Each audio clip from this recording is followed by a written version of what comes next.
श्री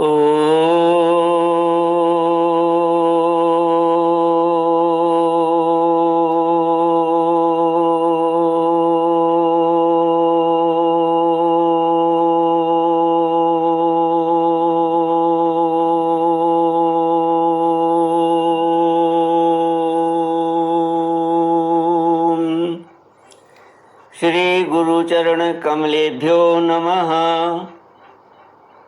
श्री गणेशाय नमः। श्री सरस्वत्यै नमः। श्री विष्णवे नमः। श्री कृष्ण गोविंद हरे मुरारे, हे नाथ नारायण वासुदेव, हे नाथ नारायण वासुदेव, हे नाथ नारायण वासुदेव। श्री कृष्ण गोविंद हरे मुरारे, हे नाथ नारायण वासुदेव।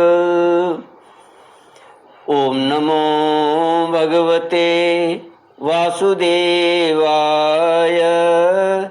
ओम नमो भगवते वासुदेवाय।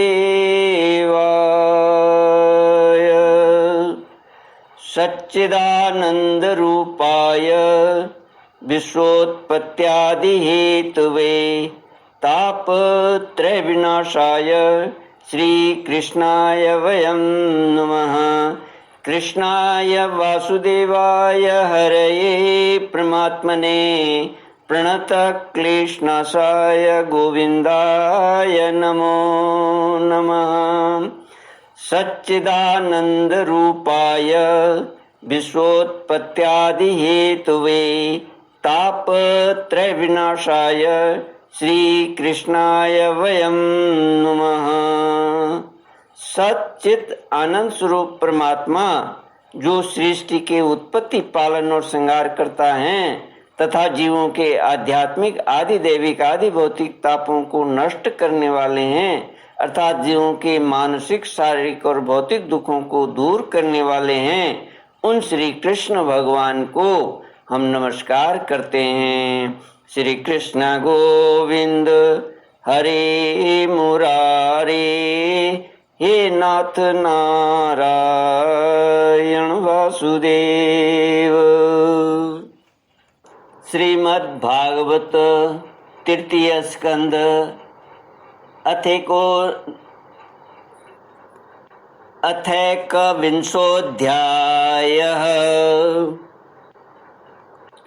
ऋषिरुवाच इत्यव्यलीकं प्रणुतोऽब्जनाभ तमाबभाषे वचसामृतेन सुपर्णपक्षोपरि रोचमाना प्रेमस्मितोद्वीक्षण बिभ्रमद्भ्रुः।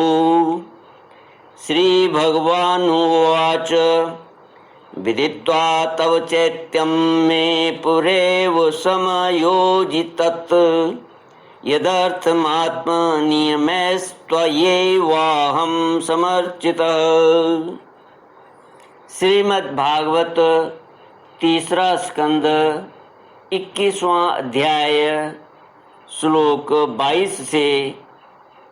मैत्रेय जी कहते हैं, भगवान की भौवें प्रणय मुस्कान भरी चितवन से चंचल हो रही थी। वे गरुड़ जी के कंधे पर विराजमान थे। जब करदम जी ने इस प्रकार निष्कपट भाव से उनकी स्तुति की, तब वे उनसे अमृतमयी वाणी से कहने लगे।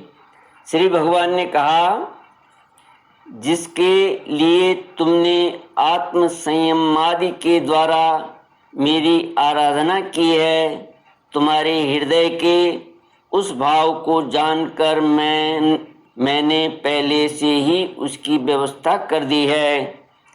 प्रजापते, मेरी आराधना तो कभी भी निष्फल नहीं होती, फिर जिसका चित्त निरंतर एकांत रूप से मुझ में ही लगा रहता है, उन तुम जैसे महात्माओं के द्वारा की हुई उपासना का तो और भी अधिक फल होता है। प्रसिद्ध यशस्वी सम्राट स्वयंभू मनु ब्रह्मावर्त में रहकर 7 समुद्रों वाली सारी पृथ्वी का शासन करते हैं। विप्रवर वे परम धर्मज्ञ महाराज महारानी शतरूपा के साथ तुमसे मिलने के लिए परसों यहाँ आएंगे। उनकी एक रूप यौवनशील और गुणों से संपन्न श्याम लोचना कन्या इस समय विवाह के योग्य है। प्रजापते, तुम सर्वथा उसके योग्य हो, इसलिए वे तुम्ही को वह कन्या अर्पण करेंगे। ब्रह्मन, गत अनेकों वर्षों से तुम्हारा चित्त जैसी भार्या के लिए समाहित रहा है। अब शीघ्र ही वह राजकन्या तुम्हारी वैसी ही पत्नी होकर यथेष्ट सेवा करेगी। वह तुम्हारा वीर्य अपने गर्भ में धारण कर उससे 9 कन्याएं उत्पन्न करेगी और फिर तुम्हारी उन कन्याओं से लोक रीति के अनुसार मरीचि आदि ऋषिगण पुत्र उत्पन्न करेंगे। मरीचि आदि ऋषिगण पुत्र उत्पन्न करेंगे। तुम भी मेरी आज्ञा का अच्छी तरह पालन करने से शुद्ध चित्त हो, फिर अपने सब कर्मों का फल मुझे अर्पण कर मुझको ही प्राप्त होगे। जीवों पर दया करते हुए तुम आत्मज्ञान प्राप्त करोगे और फिर सबको अभय दान दे अपने सहित संपूर्ण जगत को मुझ में और मुझको अपने में ही स्थित देखोगे। महामुने, मैं भी अपने अंश कला रूप से तुम्हारे वीर्य द्वारा तुम्हारी पत्नी देवहूति के गर्भ में अवतीर्ण होकर सांख्य शास्त्र की रचना करूंगा। मैत्रेय जी कहते हैं, विदुर जी, कर्दम ऋषि से इस प्रकार संभाषण करके इंद्रियों के अंतर्मुख होने पर प्रकट होने वाले श्री हरि सरस्वती नदी से घिरे हुए बिंदुसर तीर्थ से, जहाँ कर्दम ऋषि तप कर रहे थे, अपने लोक को चले गए। भगवान के सिद्ध मार्ग वैकुंठ मार्ग की सभी सिद्धेश्वर प्रशंसा करते हैं। वे कर्दम जी के देखते देखते अपने लोक को सिधार गए। उस समय गरुड़ जी के पक्षों से जो शाम की आधारभूता ऋचाएँ निकल रही थीं, उन्हें वे सुनते जाते थे। श्री कृष्ण गोविंद हरे मुरारे, हे नाथ नारायण वासुदेव। मैत्रेय जी कहते हैं, विदुर जी, श्री हरि के चले जाने पर भगवान कर्दम उनके बताए हुए समय की प्रतीक्षा करते हुए बिंदु सरोवर पर ही ठहरे रहे।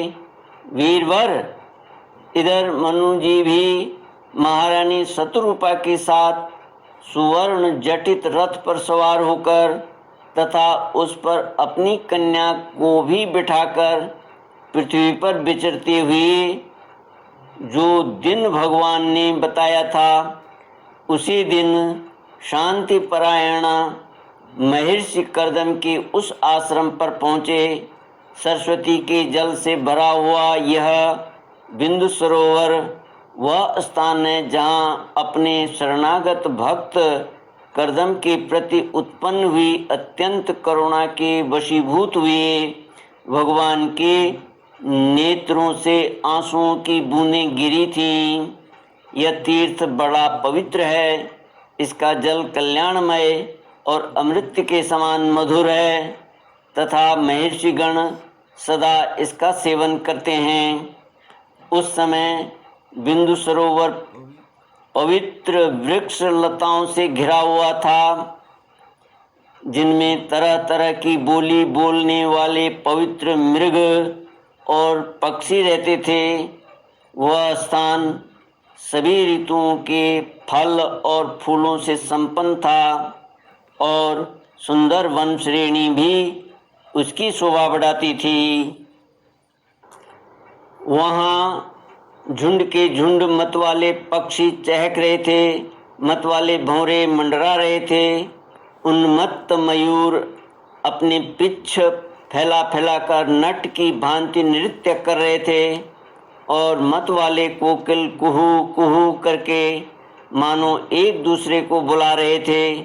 वह आश्रम कदम्ब, चंपक, अशोक, करंज, बकुल, असन, कुंद, मंदार, कुटज और नए नए आम के वृक्षों से अलंकृत था। वहाँ जलकाग, बतख आदि जल पर तैरने वाले पक्षी, हंस, कुरर, जलमुर्ग, सारस, चकवा और चकोर मधुर स्वर से कलरव कर रहे थे। हरिण, सुअर, स्याही, नीलगाय, हाथी, लंगूर, सिंह, वानर, नेवले और कस्तूरी मृग आदि पशुओं से भी वह आश्रम घिरा हुआ था। आदिराज महाराज मनु ने उस उत्तम तीर्थ में कन्या के सहित पहुंचकर देखा कि मुनिवर कर्दम अग्निहोत्र से निवृत्त होकर बैठे हुए हैं। बहुत दिनों तक उग्र तपस्या करने के कारण वे शरीर से बड़े तेजस्वी दिख पड़ते थे तथा भगवान के स्नेहपूर्ण चितवन के दर्शन और उनके उच्चारण किए हुए करुणामृत रूप सुमधुर वचनों को सुनने से इतने दिनों तक तपस्या करने पर भी वे विशेष दुर्बल नहीं जान पड़ते थे। उनका शरीर लंबा था, नेत्र कमल दल के समान विशाल और मनोहर थे, सिर पर जटाएं सुशोभित थीं और कमर में चीर वस्त्र थे। वे निकट से देखने पर बिना सान पर चढ़ी हुई महामूल्य मणि के समान मलिन जान पड़ते थे। महाराज स्वयंभुव मनु को अपनी कुटी में आकर प्रणाम करते देख उन्होंने उन्हें आशीर्वाद से प्रसन्न किया और यथोचित आतिथ्य की रीति से उनका स्वागत सत्कार किया। जब मनु जी उनकी पूजा ग्रहण कर स्वस्थ चित्त से आसन पर बैठ गए, तब मुनिवर कर्दम ने भगवान की आज्ञा का स्मरण कर उन्हें मधुर वाणी से प्रसन्न करते हुए इस प्रकार कहा। देव, आप भगवान विष्णु की पालन शक्ति रूप हैं, इसलिए आपका घूमना फिरना निसंदेह सज्जनों की रक्षा और दुष्टों के संहार के लिए ही होता है।